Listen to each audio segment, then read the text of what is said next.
Hello friends, कैसे हो आप सभी स्वस्थ मस्त ज़बरदस्त होंगे। मेरे प्यारे दोस्तों, रोज़ की भांति आज भी हम पढ़ाने वाले हैं भारत के पड़ोसी देश।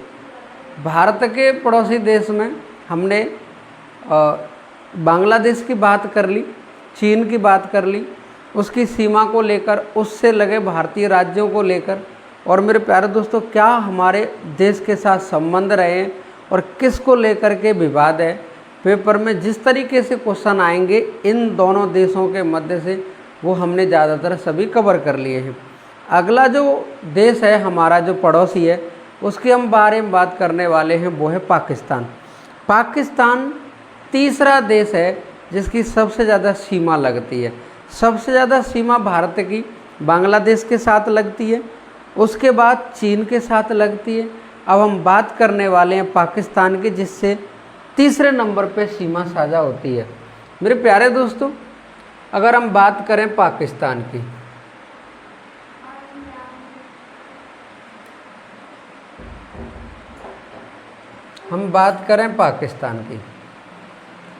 तो पाकिस्तान देखें, पहले तो भारत,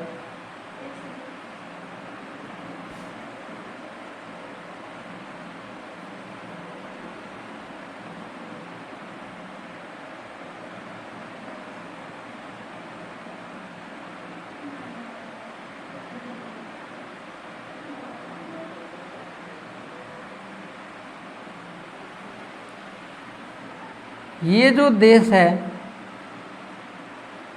ये है पाकिस्तान। ये कौन सा देश है? पाकिस्तान। यहाँ से लेकर यहाँ तक इसकी जो सीमा है, ये वाली जो भारत के साथ लगी हुई है, ये वाली सीमाएं, ये टोटल इसकी लंबाई है। अगर हम सीमा की बात करें तो लंबाई इसकी 23 किलोमीटर, कितनी है? 23 किलोमीटर। यानी भारत की पाकिस्तान से सीमा कितनी लगी हुई है? 23 किलोमीटर। पाकिस्तान से भारत के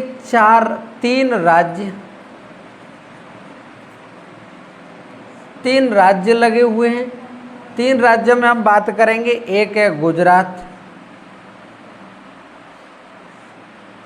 दूसरा राजस्थान, और जो तीसरा देश है उसका नाम है पंजाब। तीसरा राज्य कौन सा है? पंजाब। वहीं हम बात करें, इससे 2 यूटी लगे हुए हैं। 2 यूटी की बात करेंगे। एक है जम्मू कश्मीर और दूसरा है लद्दाख। तो मेरे प्यारे दोस्तों, पाकिस्तान से भारत के कितने राज्य लगे हुए हैं? तो भारत के पाकिस्तान से लगे हुए हैं 3 राज्य और 2 यूटी। यूटी में जम्मू कश्मीर और लद्दाख हैं, और राज्य की बात करेंगे गुजरात, राजस्थान और पंजाब। मेरे प्यारे दोस्तों, जिस हम पाकिस्तान की बात कर रहे हैं, इस पाकिस्तान का इतिहास क्या है? ये पाकिस्तान बना कैसे? सबसे पहले पाकिस्तान की मांग मोहम्मद अली जिन्ना ने 1940 में की। ये क्वेश्चन आता है कि मोहम्मद अली जिन्ना ने पाकिस्तान की मांग कब की? 1940 ईस्वी में। 1940 के बाद में जब ये अलग देश की मांग करने लगे, पाकिस्तान की मांग करने लगे, तो 3 जून 1947 ईस्वी में ये साफ हो गया था कि भारत से अलग देश बनकर रहेगा पाकिस्तान। 14 अगस्त 1947 को 14 अगस्त 1947 ईस्वी को माउंटबेटन योजना के तहत एक अलग देश बना जिसका नाम है पाकिस्तान। पाकिस्तान कब बना? 14 अगस्त 1947 को। जब पाकिस्तान देश बन गया अलग 14 अगस्त 1947 को, तो भारत इस दिन को विभाजन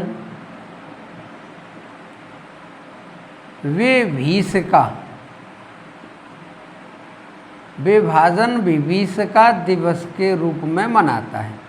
यानी ये जो विभाजन हुआ है ये गलत है, ये होना नहीं था। इसका मतलब है तो आपसे कभी भी पूछेगा विभाजन विभीषिका दिवस कब मनाते हैं, तो प्रतिवर्ष 14 अगस्त को मनाते हैं। 14 अगस्त को कौन सा देश बना, पाकिस्तान देश बना। वहीं हम बात करेंगे 14 अगस्त को एक लाइन खींची गई जिसका नाम था रेड क्लिफ। कौन सी रेखा खींची गई, रेड क्लिफ रेखा। ये जो रेड क्लिफ रेखा है सर सिरिल रेड क्लिफ के नेतृत्व में खींची गई, इसीलिए इसका नाम क्या है, रेड क्लिफ रेखा। तो मेरे प्यारे दोस्तों आपसे पूछेगा भारत पाकिस्तान के बीच में कौन सी सीमा रेखा है, सीमा रेखा का नाम क्या है, तो मेरे प्यारे दोस्तों सीमा रेखा का नाम है रेड क्लिफ रेखा। रेड क्लिफ रेखा जो है वो पाकिस्तान से लगी, पाकिस्तान और भारत के मध्य में है। अगर वही बात करेंगे जो भारत की बाउंड्री पाकिस्तान के साथ लगी हुई है वो कितनी है, 33-23 किलोमीटर। कितने राज्य लगे हुए हैं, 3 राज्य लगे हुए हैं। कितने केंद्र शासित प्रदेश लगे, 2, जम्मू कश्मीर और लद्दाख। पाकिस्तान कब बना, 14 अगस्त 1947 को। पाकिस्तान की मांग जिन्ना ने कब की, 1940 ईस्वी में। मेरे प्यारे दोस्तों अगर हम बात करें पाकिस्तान शब्द किसने दिया, तो चौधरी रहमत अली ने। ये जो पाकिस्तान शब्द है, ये जो पाकिस्तान शब्द है किसने दिया था, चौधरी रहमत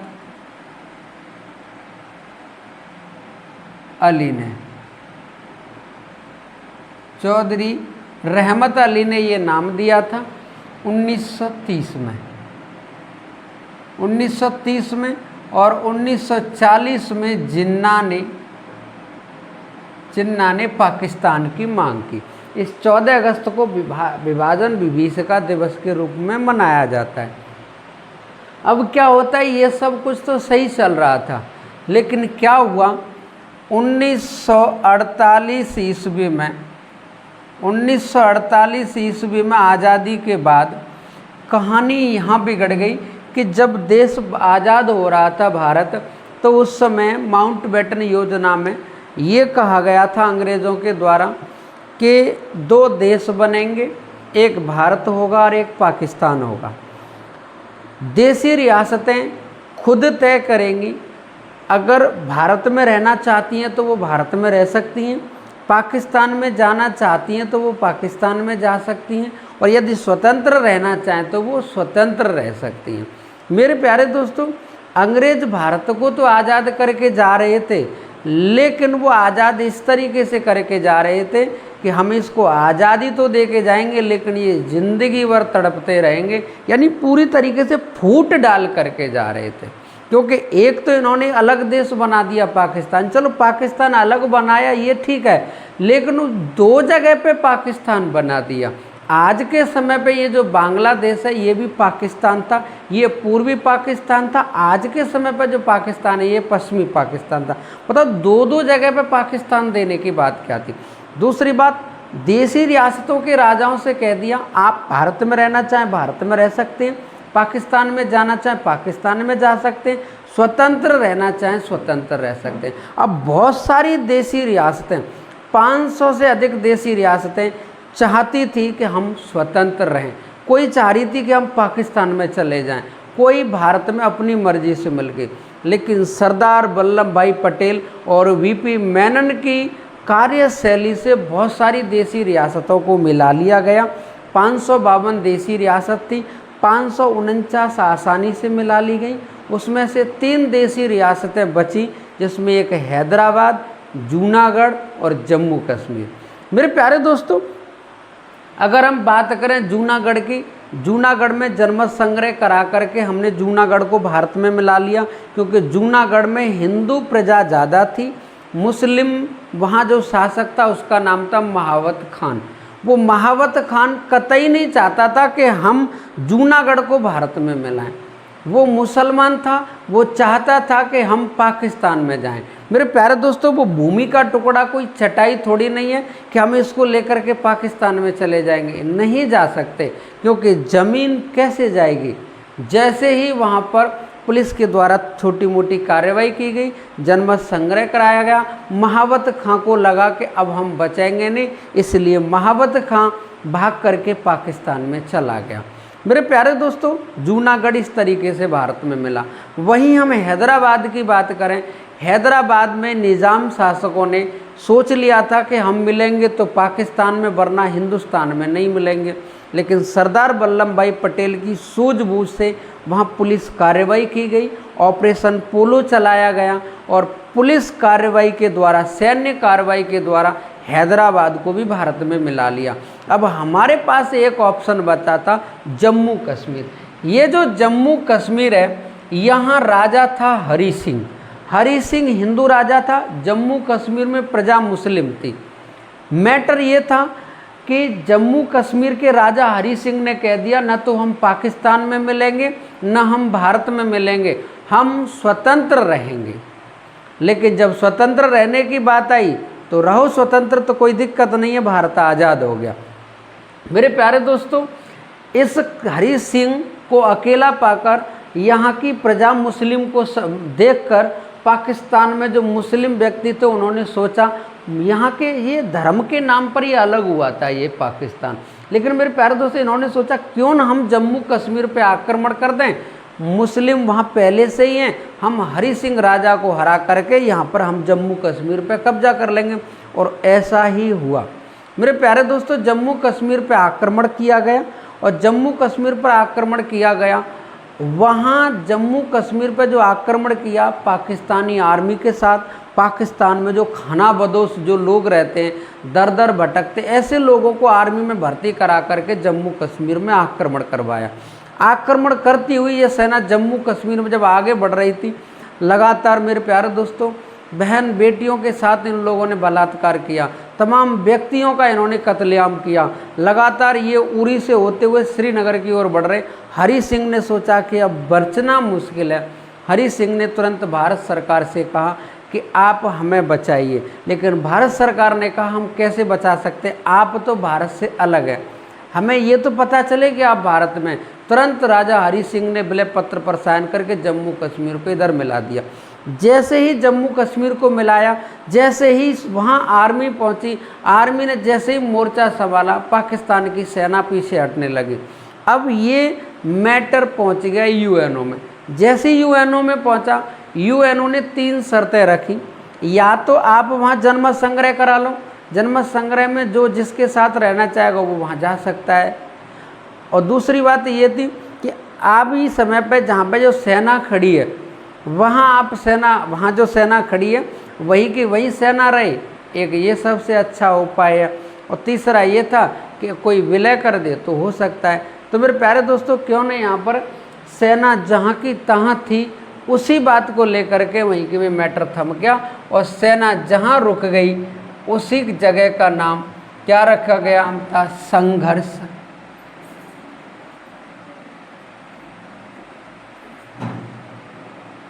संघर्ष विराम रेखा। क्या नाम रख दिया इसका, संघर्ष विराम रेखा। मेरे प्यारे दोस्तों, ये संघर्ष विराम रेखा कब रखा गया इसका नाम, 1948 में ये संघर्ष विराम रेखा थी। लेकिन 1972 में जब शिमला समझौता हुआ, शिमला समझौता हुआ 1971 वाले युद्ध के बाद में, 1972 में इस संघर्ष विराम रेखा का नाम बदल करके क्या कर दिया, LOC। तो आज के समय पे POK और लद्दाख के मध्य जो रेखा है उसका नाम क्या है, LOC, लाइन ऑफ कंट्रोल। क्या है, लाइन ऑफ कंट्रोल, नियंत्रण रेखा। मेरे प्यारे दोस्तों, ये जो LOC है इसका नाम कब रखा गया, शिमला समझौता के समय। पहले इसका नाम क्या था, संघर्ष विराम रेखा। ये 1948 में इस वाले क्षेत्र पर कब्जा कर लिया है और इसका नाम क्या है, POK। मेरे प्यारे दोस्तों, POK पाकिस्तान ने क्या किया कि जैसे 1962 में चीन ने भारत पर आक्रमण किया, भारत उस युद्ध में हार गया। और जब पता चला कि चीन भारत से जीत गया है तो पाकिस्तान ने क्या किया, चीन को इस पीओके में एक जगह दे दी है। यहाँ ये जो जगह दे दी है इसीलिए दी है कि भविष्य में अगर ये भारत पाकिस्तान पर आक्रमण करता है तो कहीं ना कहीं पीओके लेने के लिए आक्रमण करेगा। जब आक्रमण करेगा तो भारत को दो देशों के साथ युद्ध करना पड़ेगा, एक तो पाकिस्तान के और एक चीन के साथ। मेरे प्यारे दोस्तों, मैं आशा करता हूँ यहाँ तक आपकी समझ में आया होगा। अगर हम आगे बात करें कि आगे और पाकिस्तान के साथ क्या क्या हुआ है, तो आगे की जो घटना है वो देखनी पड़ेगी।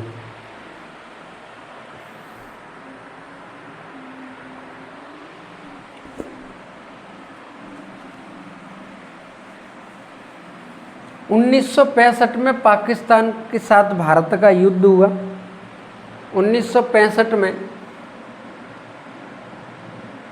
1965 में भारत पाक युद्ध हुआ। इस युद्ध में ये पाकिस्तान हार गया, भारत जीत गया।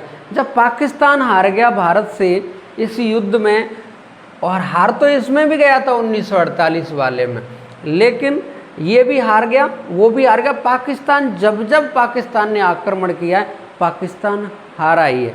मेरे प्यारे दोस्तों, 1965 में जब पाकिस्तान हार गया तो ऐसी कंडीशन में हारने के बाद में एक समझौता हुआ जिसका नाम था ताशकंद समझौता।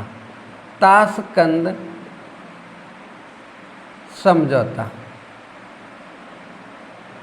ये जो ताशकंद समझौता है ये कब हुआ था? 10 जनवरी 1966 ईस्वी को। ताशकंद समझौता कब हुआ था? 10 जनवरी 1966 ईस्वी को। यहाँ पर भारत की ओर से पीएम, जिनका नाम था लाल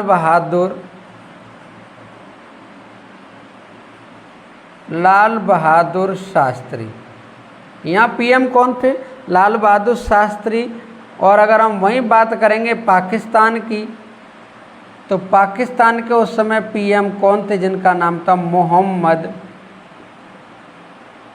अयूब खान। नाम क्या था? मोहम्मद अयूब खान। मोहम्मद अयूब खान और लाल बहादुर शास्त्री को ताशकंद में बुलाया गया। उस समय ताशकंद रूस में था, अब फिलहाल में उज्बेकिस्तान में है। मेरे प्यारे दोस्तों, उज्बेकिस्तान में है फिलहाल में ताशकंद। इन दोनों को बुलाया गया वहाँ समझौते के लिए, लेकिन वहाँ पता चला कि लाल बहादुर शास्त्री का निधन हो गया। लाल बहादुर शास्त्री का निधन हो गया। जब भारत में पता चला कि इनका निधन हो गया, तो मेरे प्यारे दोस्तों, पेपर में क्वेश्चन आता है कि ऐसे कौन से प्रधानमंत्री हैं जिनका भारत से बाहर निधन हुआ था? तो वो कौन है? लाल बहादुर शास्त्री। तो ये 1965 के बाद में 1966 में एक समझौता हुआ जिसका नाम है ताशकंद समझौता। मेरे प्यारे दोस्तों, ये आपकी समझ में आया होगा। वहीं हम आगे बात करें, भारत के द्वारा पाकिस्तान से एक और युद्ध लड़ा गया, वो था 1971 में भारत पाक युद्ध। ये जो भारत पाक युद्ध हुआ है, ये इसमें भी पाकिस्तान हार गया, भारत जीत गया। और ये कब हुआ था? 1971 में। ये जो 1971 में युद्ध हुआ है, कल मैंने जिस क्लास में जिक्र किया था कि 4 दिसंबर 1971 ईस्वी को भारत की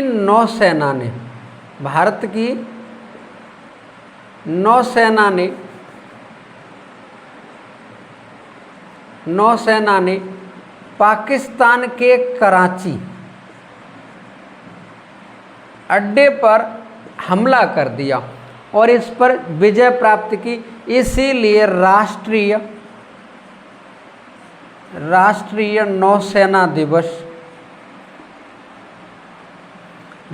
नौसेना दिवस प्रतिवर्ष मनाया जाता है 4 दिसंबर को। कब मनाया जाता है? 4 दिसंबर को। मेरे प्यारे दोस्तों, इसको भी आप याद रखना। इसके बाद में एक ऑपरेशन चलाया गया जिसका नाम था ऑपरेशन मेघदूत।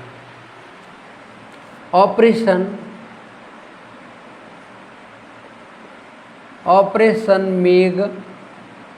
मेघदूत।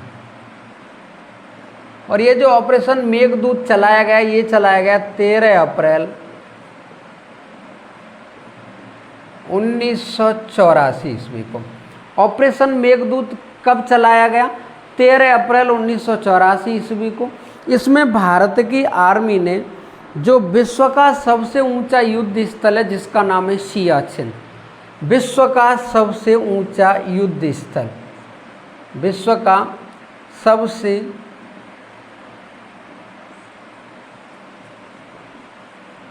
ऊंचा युद्ध स्थल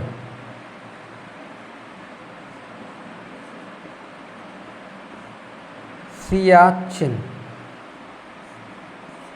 इस सियाचिन को कब्जे में लेने के लिए भारत की आर्मी ने ऑपरेशन चलाया, ऑपरेशन मेघदूत 13 अप्रैल 1984 को।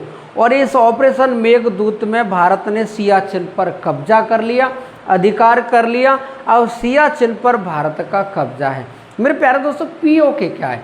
पीओके वह क्षेत्र जम्मू कश्मीर का जिस पर पाकिस्तान ने कब्जा कर रखा है। अक्साई चिन्ह क्या है? अक्साई चिन्ह जम्मू कश्मीर का वह क्षेत्र फिलहाल में लद्दाख का है जिस पर चीन ने कब्जा कर रखा है। और सियाचिन क्या है? सियाचिन वो है जो भारत का सबसे बड़ा युद्ध स्थल है, विश्व का सबसे ऊंचा युद्ध स्थल है, जो भारत के कब्जे में, जिसको प्राप्त करने के लिए ऑपरेशन चलाया गया था मेघदूत। वहीं मेरे प्यारे दोस्तों, और ऑपरेशन की बात करें, एक और ऑपरेशन चलाया गया जो फेमस है, उस ऑपरेशन का नाम है ऑपरेशन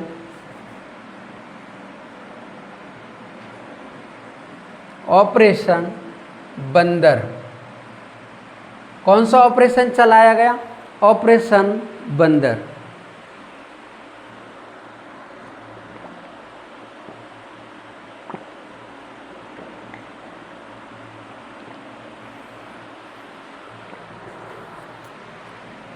ऑपरेशन बंदर कब चलाया गया? ऑपरेशन बंदर चलाया गया था 2016 में। ये जो ऑपरेशन बंदर चलाया गया है, इसमें क्या सर्जिकल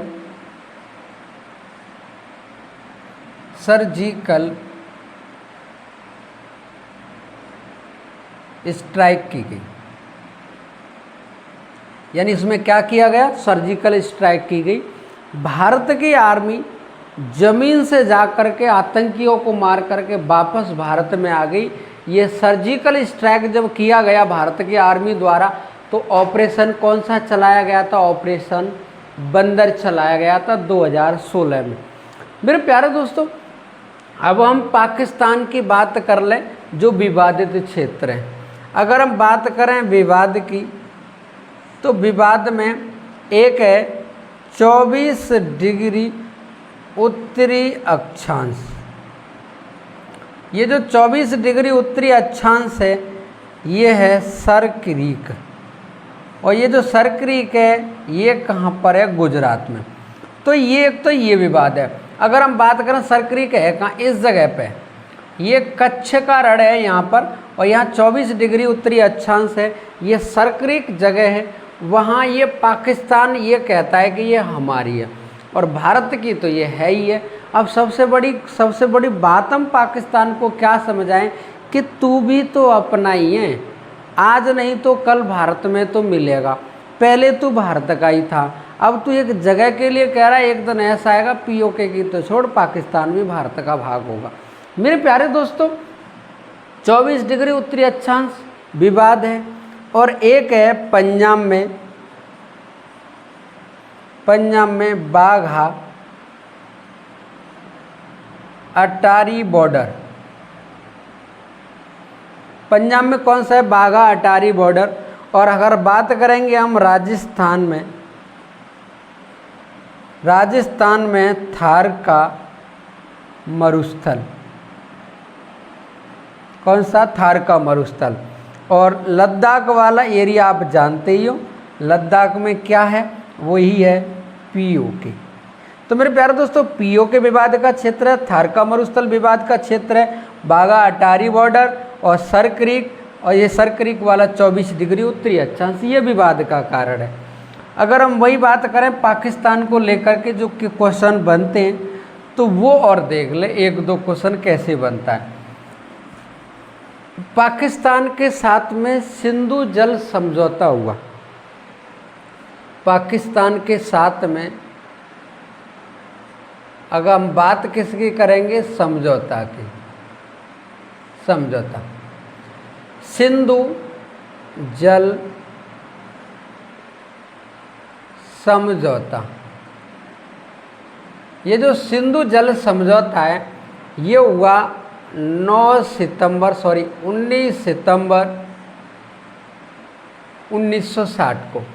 सिंधु जल समझौता कब हुआ?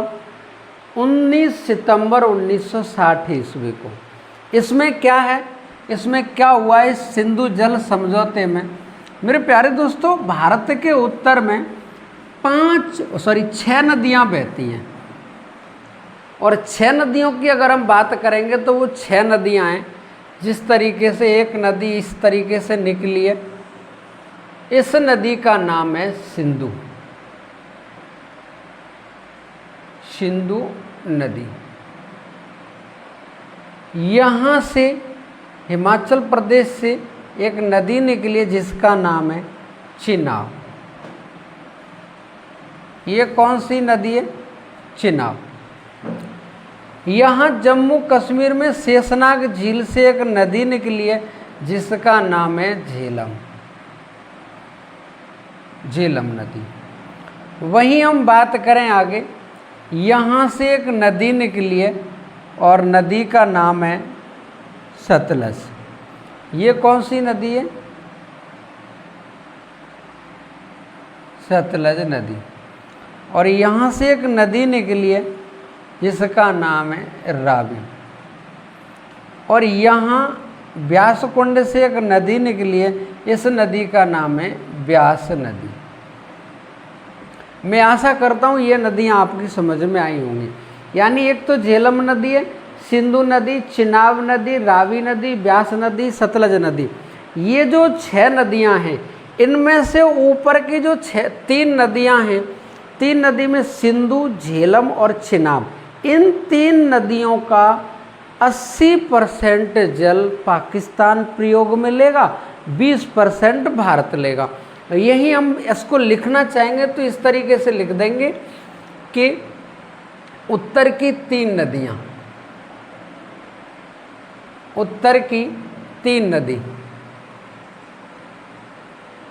उत्तर भारत की 3 नदी, जिसमें एक सिंधु, एक आपकी झेलम और एक है चिनाब। इन 3 नदियों का 80% जल इस्तेमाल करेगा पाकिस्तान, 20% जल इस्तेमाल करेगा भारत। ये सिंधु जल समझौता हुआ। इसमें जो 3 नदियां हैं दक्षिण में, इसमें उत्तर में 3 नदियां हैं, या इन 3 नदियों के दक्षिण में कह सकते हैं, जिसमें ले सकते हैं हम, एक तो है आपकी रावी, एक है आपकी व्यास और एक है सतलज, एक सतलज। इन 3 नदियों का 80% पानी इस्तेमाल करेगा भारत और 20% पानी पर अधिकार है पाकिस्तान का। और ये जो सिंधु जल समझौता हुआ है उस समय पाकिस्तान के जो पीएम है उनका नाम है मोहम्मद अयूब खान, और इधर भारत के जो प्रधानमंत्री हैं उनका नाम है जवाहरलाल नेहरू। यानी ये समझौता किस किस के मध्य हुआ है? पाकिस्तान के प्रधानमंत्री अयूब खान और भारत के प्रधानमंत्री पंडित जवाहरलाल नेहरू के मध्य सिंधु जल समझौता हुआ। इसमें 3 सिंधु झेलम चिनाब के 80% जल का इस्तेमाल पाकिस्तान करेगा, 20% का भारत करेगा। बाकी 3 बची नदियाँ जिसमें रावी, ब्यास, सतलज है, उसका 80% जल का इस्तेमाल भारत करेगा और 20% का पाकिस्तान करेगा। मेरे प्यारे दोस्तों, हमने ये जो जानकारी दी है पाकिस्तान के संबंध में दी है। आगे हम बात करने वाले हैं नेपाल के बारे में। अगला देश है नेपाल। चौथा देश नेपाल, जिसकी सीमा पाकिस्तान के बाद सबसे ज़्यादा लगती है। मेरे प्यारे दोस्तों, नेपाल की बात करें, नेपाल अपना पड़ोसी उत्तर में स्थित है और हम ये कह सकते हैं कि नेपाल के संबंध में अगर क्वेश्चन आए कि नेपाल कैसा देश है, तो स्थल रुद्र देश है, बफर स्टेट है। ये भारत है इस तरीके से।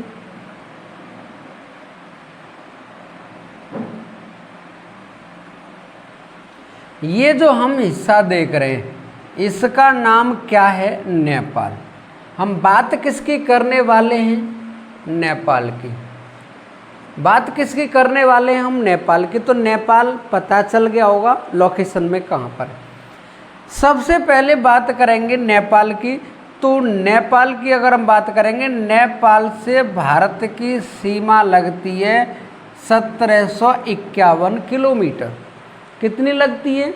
1751 किलोमीटर। अगर हम वहीं राज्य की बात करें, कि राज्य कितने लगे हुए हैं, तो एक तो लगा हुआ है उत्तराखंड, एक तो उत्तराखंड लगा हुआ है, एक है उत्तर प्रदेश, एक उत्तर प्रदेश है, एक है बिहार और चौथा है पश्चिम बंगाल और पांचवा जो राज्य है वो है सिक्किम। पांचवा राज्य कौन सा है? सिक्किम। सिक्किम ये वाला राज्य है, सिक्किम ये वाला राज्य है। मेरे प्यारे दोस्तों, सिक्किम भारत का ऐसा राज्य है जो 3 देशों से सीमा लग रही है इसकी। ये भूटान है, ये कौन सा देश है? ये भूटान है, ये नेपाल है और इधर ये चीन है। इधर क्या है? ये चीन। तो चीन से भी लग रही है, नेपाल से भी लग रही है, भूटान से भी लग रही है। तो नेपाल से भारत के कितने राज्य लगते हैं? 5। नेपाल से कितने किलोमीटर सीमा लगी हुई है? 1751 किलोमीटर। मेरे प्यारे दोस्तों, अगर हम वर्तमान में बात करें तो वर्तमान में भारत में जो नेपाल से विवाद चल रहा है वो एक लिपू लेक दर्रे को लेकर के विवाद चल रहा है। किस दर्रे को लेकर के विवाद चल रहा है? लिपू लेक, लिपू लेक दर्रा। ये जो लिपू लेक दर्रा है, लिपू लेक दर्रा, ये उत्तराखंड में है, उत्तराखंड में। और हम इसके बारे में ये कह सकते हैं कि ये भारत, नेपाल और चीन से सीमा लगाता है। तो कह सकते हैं ये दर्रा भी 3 देशों से सीमा लगाता है, नेपाल, चीन और भारत। मेरे प्यारे दोस्तों, हाल ही में वर्तमान 2026 में ये विवाद का कारण बना हुआ है नेपाल के साथ में। तो हम नेपाल के बारे में हम इतनी जानकारी देंगे, नेपाल से यही क्वेश्चन आते हैं। हाँ, नेपाल के बारे में, नेपाल की राजधानी, नेपाल की राजधानी काठमांडू, काठमांडू। और काठमांडू में एक प्रसिद्ध मंदिर है जिसका नाम है पशुपतिनाथ, पशुपतिनाथ। कौन सा मंदिर है? पशुपतिनाथ। वहीं हम नेपाल की मुद्रा की बात करें, मुद्रा, तो मुद्रा है नेपाली रुपया। कौन सी है? मुद्रा नेपाली रुपया। वहीं हम पाकिस्तान की बात करें, पाकिस्तान की,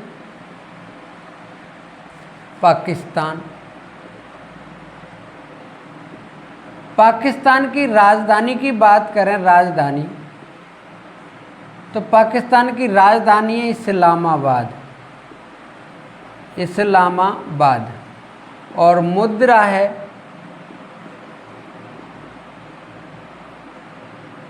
पाकिस्तानी रुपया।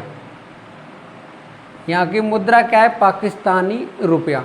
तो मेरे प्यारे दोस्तों ये नेपाल हो गया। अगला देश है म्यांमार। अगला पड़ोसी देश कौन सा है? म्यांमार। म्यांमार से भारत के कितने राज्य लगते हैं? कितने किलोमीटर सीमा लगती है? मेरे प्यारे दोस्तों जिस तरीके से हमने भारत बनाया,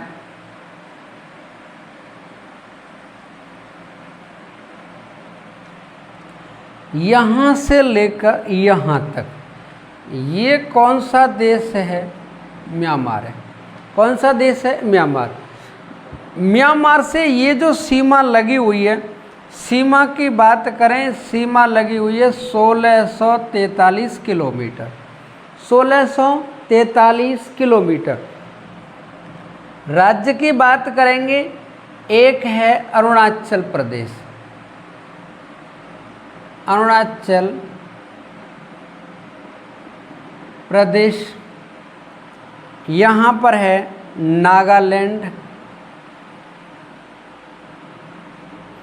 एक है मणिपुर।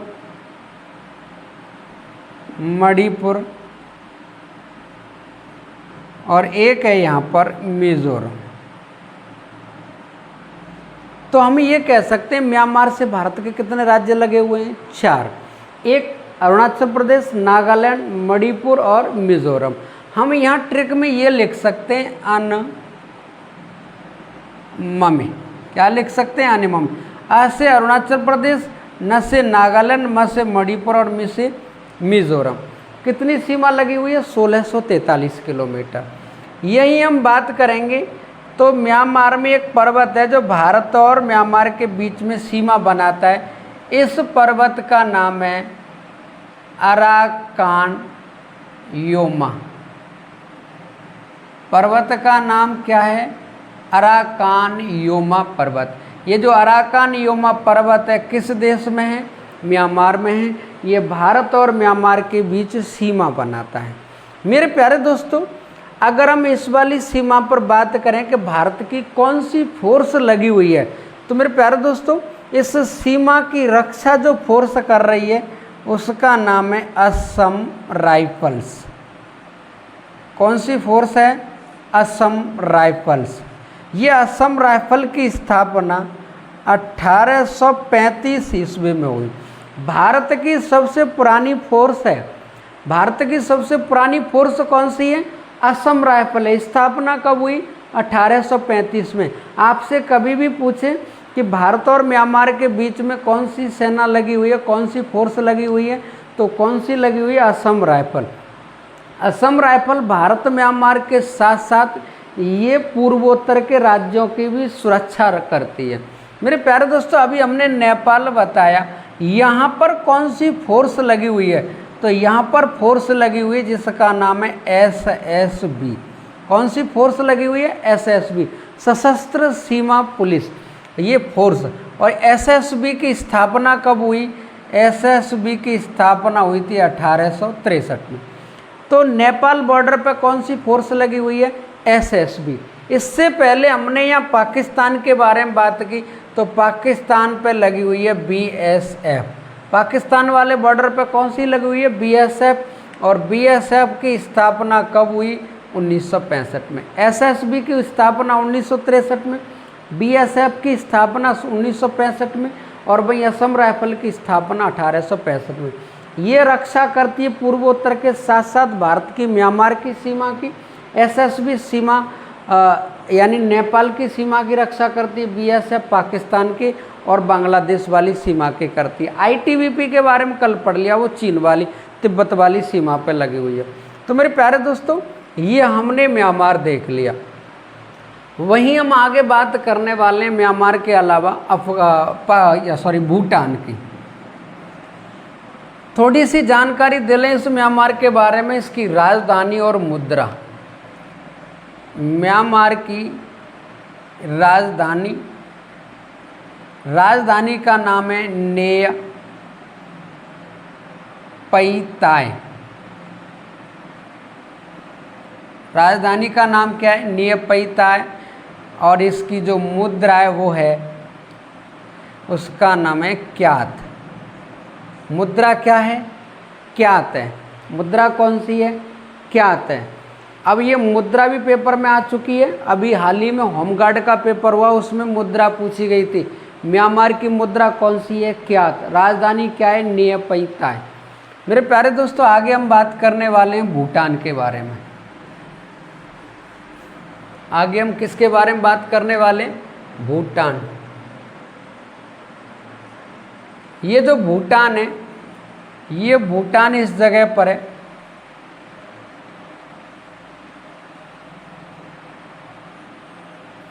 ये नेपाल है और ये वाला देश भूटान है। ये कौन सा देश है? भूटान है। भूटान से भारत की सीमा कितनी लगती है? 699 किलोमीटर। कितनी सीमा लगी हुई है भूटान से? 699 किलोमीटर। और वहीं हम अगर बात करें राज्यों की, राज्य कौन कौन से लगे हुए हैं? एक तो राज्य है सिक्किम, सिक्किम लगा हुआ है। एक है पश्चिम बंगाल, एक है असम, और जो चौथा राज्य है वो है आपका अरुणाचल प्रदेश। अरुणाचल प्रदेश। मेरे प्यारे दोस्तों, ये सिक्किम, पश्चिम बंगाल, असम, अरुणाचल प्रदेश, यानी हम ये कह सकते हैं कि भूटान से कितने राज्य लगे हुए हैं? भारत के 4 राज्य लगे हुए हैं। अब एक क्वेश्चन आता है जिसका है, जो पेपर में क्वेश्चन आता है उसका नाम है डोकलाम विवाद। कौन सा विवाद है? डोकलाम विवाद। ये जो डोकलाम विवाद है, पेपर में क्वेश्चन आया है, होमगार्ड के में पूछा गया है। और क्वेश्चन ये पूछा गया था कि डोकलाम विवाद कब हुआ? तो मेरे प्यारे दोस्तों, ये डोकलाम विवाद हुआ चीन के साथ 2017 में। कब हुआ है? 2017 में। ये डोकलाम क्या है? मेरे प्यारे दोस्तों, यहाँ 3 देशों के मध्य एक क्षेत्र है जिसकी सीमा भूटान से लगी हुई है, सिक्किम के रास्ते भारत से लगी हुई, इधर चीन से लगी हुई है। तो कभी आपसे पूछे कि डोकलाम कितने देशों के मध्य स्थित है? 3, भूटान, भारत और चीन। विवाद कब हुआ? 2017 में। यह विवाद हुआ था रास्ते बनाने को लेकर के। यह रास्ता बना रहा था चीन, भारत ने इसमें रोक लगा दी थी। तो मेरे प्यारे दोस्तों, डोकलाम विवाद 2017 में हुआ। भूटान की राजधानी, भूटान की राजधानी क्या है? भूटान की राजधानी का नाम है थिम्पू। भूटान की राजधानी क्या है? थिम्पू। और वहीं हम बात करेंगे मुद्रा की। तो भूटान की जो मुद्रा है उसका नाम है नुगलट्रम। मुद्रा का नाम क्या है? नुगलट्रम। तो मेरे प्यारे दोस्तों, ये भी आप याद रखना। विश्व में सबसे पहले तंबाकू पर प्रतिबंध लगाने वाला देश भूटान। अगर आप पूछोगे कि भूटान वाली सीमा पे कौन सी फोर्स लगी है, तो भूटान और नेपाल पे सेम फोर्स लगी हुई है, एसएसबी। एसएसबी की स्थापना कब हुई? 1963 में। नेपाल और भूटान बॉर्डर की सुरक्षा करती है। आगे हम बात करेंगे एक और देश जिसका नाम है अफगानिस्तान। अफगानिस्तान। ये जो अफगानिस्तान है, अफगानिस्तान इस जगह पर है। ये इधर पाकिस्तान है, ये इधर चीन है और ये इधर अफगानिस्तान है। ये कौन सा देश है? अफगानिस्तान। चीन, पाकिस्तान, अफगानिस्तान। अफगानिस्तान की ये वाली सीमा भारत से लगी हुई थी कितनी? 106 किलोमीटर। कितनी लगी हुई थी? 106 किलोमीटर। और अफगानिस्तान की भारत के साथ में एक सीमा बनी हुई थी जिसका नाम था डूरंड रेखा। रेखा का नाम क्या था? डूरंड रेखा। डूरंड रेखा। ये जो डूरंड रेखा है इसकी लंबाई कितनी है फिलहाल में अब 106 किलोमीटर, जो भारत से लगी हुई है। वैसे तो काफ़ी लंबी है।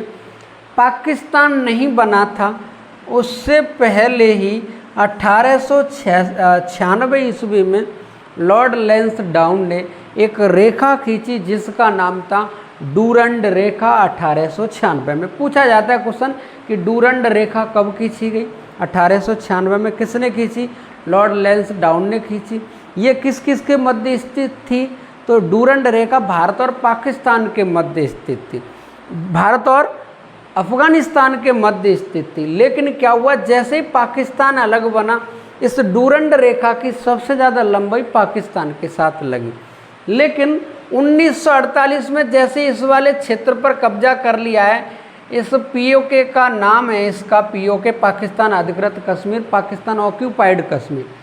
अब इस वाले क्षेत्र पर कब्जा कर लिया तो कहीं ना कहीं इनडायरेक्ट रूप से अफगानिस्तान भारत से लगा हुआ है, लेकिन जिस क्षेत्र से अफगानिस्तान लगा हुआ है वो है पीओके, और पीओके से लगा हुआ है कितना? 106 किलोमीटर।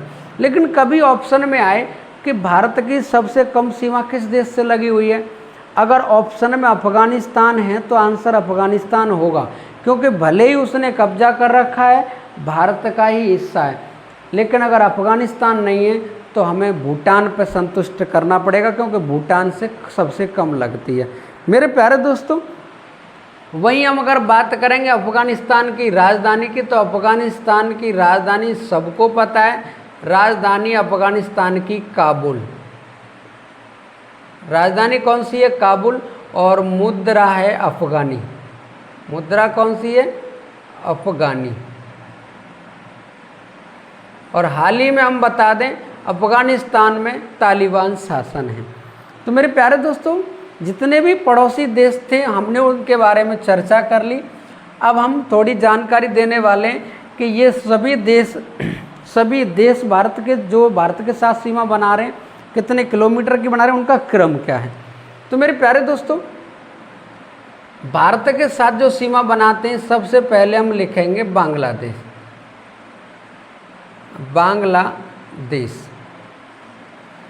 बांग्लादेश की सीमा भारत के साथ कितनी लगी हुई है? 96.60 किलोमीटर। वहीं हम बात करेंगे दूसरे नंबर पर किसके साथ सीमा लगी हुई है? चीन के साथ। चीन के साथ लगी हुई है 3488 किलोमीटर। तीसरे नंबर पे है पाकिस्तान। पाकिस्तान के साथ जो सीमा लगी हुई है वो है 3323 किलोमीटर। पाकिस्तान के बाद में नेपाल से लगी हुई है 1751 किलोमीटर। नेपाल के बाद में है म्यांमार,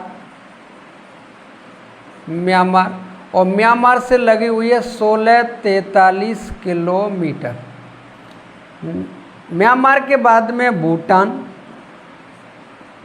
भूटान से लगी हुई है 699 किलोमीटर।